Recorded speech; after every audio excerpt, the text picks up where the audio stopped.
I'm talking to Peter Norvig, who is Director of Research at Google. Peter, what are you working on right now in the field of collective intelligence? I guess a lot of what Google does really can be thought of as collective intelligence and kind of carrying on some of Doug Engelbart's vision. So really what we're trying to do is bring information to our users, but in order to do that, we get the information from our users, both in terms of who the authors are, right? So we rely on webmasters to publish material, then on who's commenting on it. So other webmasters are linking to pages and writing about them, and we pick up on that as well, and that's part of our evaluation of what makes the content valuable. And then in terms of following our users and seeing what they're looking for and what patterns they have as their sessions work through, what are they looking for, what do they start with, what do they end up with. Now it sounds like you're organizing information. Mm-hmm. Is organizing information and providing access to information the same thing as intelligence? I guess I see intelligence as what allows you to do a better job of something. And no matter what it is, if you can do it more successfully, then that requires intelligence. Now, I've been hearing a lot recently about the phrase collective intelligence, and I'm still trying to pin down what it means because people have different ideas. Mm-hmm. Now, part of it is creating a common knowledge base that anyone can tap into and anyone can add to. But to make it collective intelligence, is there something else that's required before it becomes intelligent? I agree with you that it seems like there is a lot of different definitions and some variation in what people think of. I guess I think of it as meaning that you're getting more out of having a collection of people. So it's some way of aggregating what individuals know and bringing that together and having that be greater than just what one individual knows. Now, intelligence often implies a process where ultimately decisions get made. Mm-hmm. Once everybody has all the information, you still have to determine who makes the final decision. So does collective intelligence have anything to say about how things get implemented? I think you're right. I think you can only really measure intelligence in terms of decisions in the end.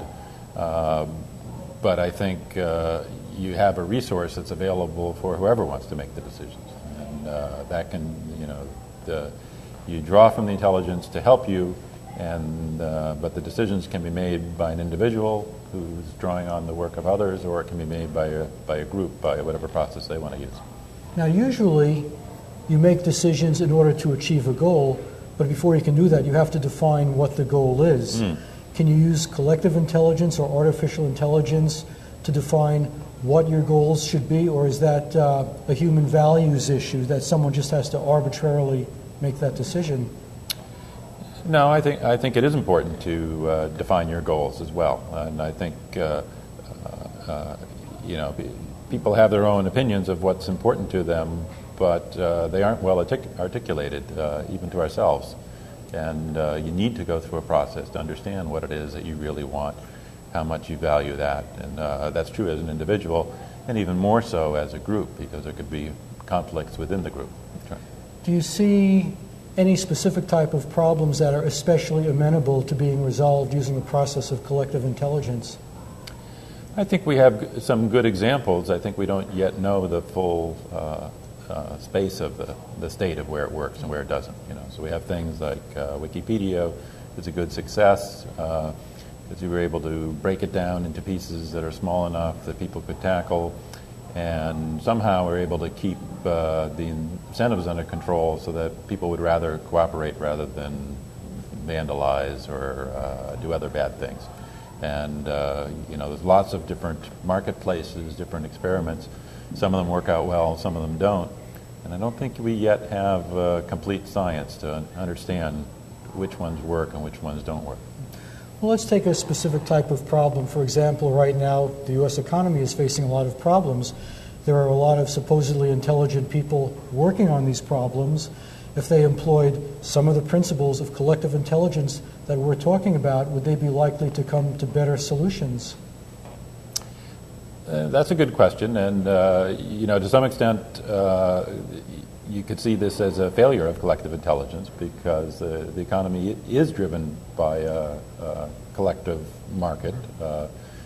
So the market for stocks and other things are a form of collective intelligence, where people are essentially expressing their opinions by their buy and sell orders, and yet clearly we had a failure there, where information did not propagate properly.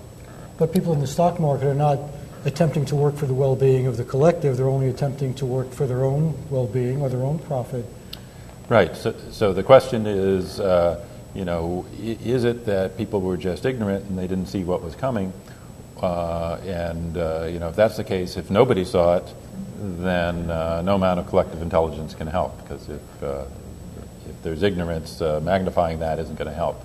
If some people saw it and that knowledge wasn't well distributed, maybe a different collective intelligence process could help with that. Do you think collective intelligence would work more on small-scale projects, for example, engineering teams or marketing teams, or could it work better on large-scale projects such as resolving international conflicts? I think it has to be very carefully organized to address a goal that's possible both in the long run and in the short run. And you look at various types of experiments, and some of them succeed and some of them don't. And you have to set the right conditions to allow something to work, and then you want to build something so that as the network grows, it becomes more powerful. So you look at something like eBay. There was a marketplace from people who had junk in their garage or whatever they had they wanted to sell, and buyers who were interested in that stuff. And it worked because the larger the marketplace was, the better there was a chance that you would find something that you didn't see as junk, but you saw something as really valuable, and this works just for me. If there's only a few people, chances are everything you see is junk. If there's lots of people, chances are there's something that's just what I want. And so the system builds on itself. Is there anything that's hindering the development of collective intelligence? Any obstacles that have to be surmounted before collective intelligence can proceed? I think we've seen some good examples, but I think we still don't understand them. So we have companies or markets that are successes, but we have other ones that, to our level of analysis, seem just as good, but weren't successes. And you could pass that off to bad luck, but I think there's something more. I think there's a science behind how you organize the structure of these networks that we don't understand yet. So we're a little bit, in the dark, fumbling along, trying something.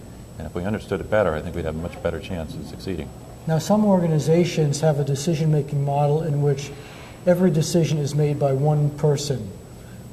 He can gather all the information he wants, accept as much input as he wants, but ultimately one person alone is responsible for each decision. Mm-hmm. Is that consistent with the idea of collective intelligence, or is this more of a consensus-driven thing where there isn't one single person who decides?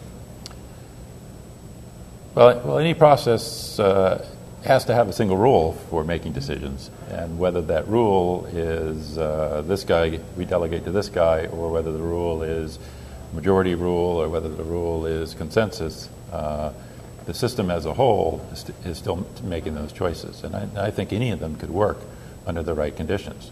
Is there much theoretical work in collective intelligence, or is it basically a person just applies it to a specific problem according to his needs, like designing a product?